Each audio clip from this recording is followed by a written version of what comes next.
Pertanyaan besarnya, kok bisa anak terpapar COVID-19? Kan anak nggak sekolah, nggak keluar juga. Besar kemungkinan bahwa terpapar dari orang tua. Nah, sebenarnya seberapa paham orang tua dengan gejala-gejala COVID-19 dimiliki anak? Mengingat bahwa anak ya pasti sering ya demam, batuk, pilek seperti itu. Abai tapi ternyata sudah positif. Langsung saja saya tanyakan kepada Dr. Erlina Burhan yang sudah tersambung bersama saya di sini. Dr. Erlina, selamat malam. Selamat malam. Dok, dari kasus yang ditangani dan juga dokter melihat, seberapa banyak dok orang tua yang sebenarnya kurang pemahaman tentang anaknya positif COVID-19? Ketika sudah datang, sudah lama ternyata gejalanya, tapi mereka abai. Bagaimana dok?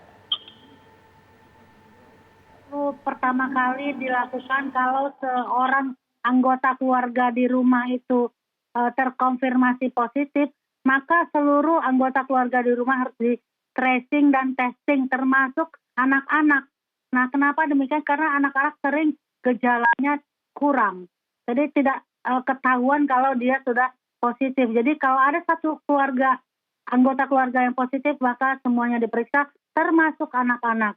Dan anak-anak kalau sudah terkonfirmasi dan tidak gejalanya sedikit saja dan dia tidak istirahat, main-main, pertama dia akan menularkan kepada yang lain, kedua kemungkinan pada dirinya sendiri terjadi perburukan dari penyakitnya. Dok, selama ini yang publik pahami anak punya imun yang tinggi atau mungkin tidak terlalu rentan lah terpapar COVID-19. Tapi ini terbantahkan ya dengan kasus semakin meningkat. Seperti itu dok? Itu sebetulnya tidak tepat mengatakan bahwa anak ini tidak terpapar dengan COVID. Memang kasusnya yang terbanyak saat ini adalah orang tua. Karena memang orang tua, orang dewasa kan berinteraksi ya keluar rumah sementara anak-anak di rumah. Tetapi kalau anak sampai terpapar dan terkonfirmasi positif dan tidak ditangani, biasanya gejalanya yang tadinya gejalanya ringan akan jadi berat. Dan harus satu hal diketahui dari data yang disampaikan oleh Ikatan Dokter Anak Indonesia bahwa kematian anak Indonesia itu tertinggi di dunia karena COVID. Kalau Mas Reza, mungkin saya ke Mas Reza. Dengan anak terpapar COVID-19 karena dari orang tua yang abai dengan prokes ataupun permasalahan lainnya, di sini anak posisinya sebagai korban, karena mereka tidak berdaya. Oh ya, tetapi juga kita perlu secara proporsional memposisikan seberapa jauh sesungguhnya kontribusi atau peran keluarga, dalam hal ini orang tua dalam menularkan. Karena ada 3 tipe sesungguhnya. Pertama, ya mereka sungguh-sungguh tidak tahu COVID itu apa, gejalanya apa, sehingga mereka berperilaku seperti biasa saja di rumah mereka. Tanpa sadar itu menularkan COVID. Itu yang pertama. Yang kedua adalah mereka tahu COVID, mereka tahu corona, mereka tahu gejalanya, tapi cenderung untuk menyepelekan. Sehingga meyakini bahwa saya akan bisa sembuh kok. Keluarga saya akan bisa kebal kok. Justru saya masuk ke dalam rumah dengan membawa virus, justru akan memunculkan kekebalan. Jadi cenderung menyepelekan. Karena menganggap masalahnya barangkali tidak terlalu serius. Yang kategori 3 adalah mereka tahu persis ini masalah serius, tetapi justru seperti ingin menantang keseriusan itu. Ini yang paling berbahaya.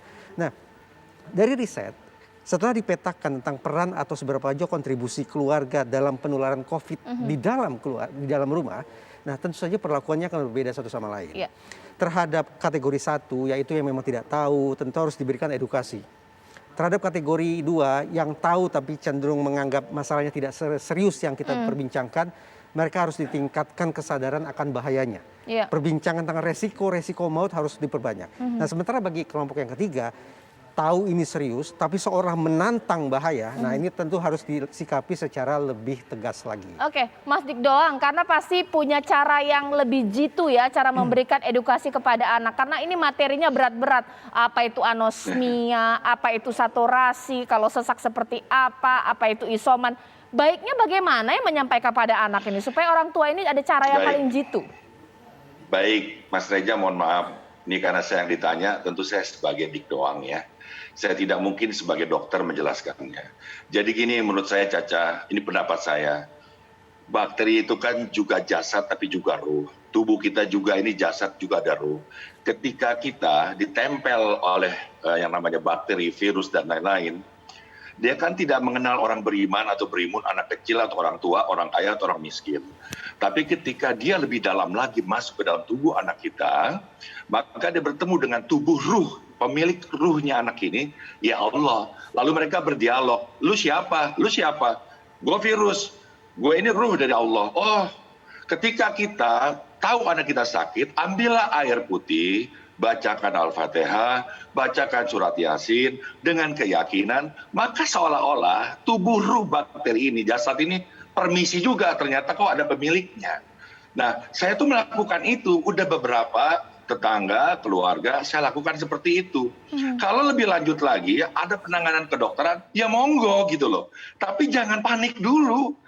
Kita tuh seolah-olah perlindungan yang paling baik, suntik, vaksin, obat-obatan. Perlindungan sebaiknya perlindungan bagi saya, Dik doang, ya Allah yang maha melindungi. Nah itulah Cak, kira-kira itu Cak. Iya, oke. Mungkin saya ke Dokter Erlina. Dok, ini kan sekarang kan kita selalu memberikan edukasi kepada orang tua ya tentang COVID-19. Kalau sudah seperti ini, nah sudah saatnya memberikan langsung kepada anak kalau misalnya positif, apa yang ia harus lakukan. Karena kalau isoman, ia harus merawat dirinya sendiri. Nanti dijawab sesaat lagi Dokter Erlina, kami akan kembali usai jeda berikut.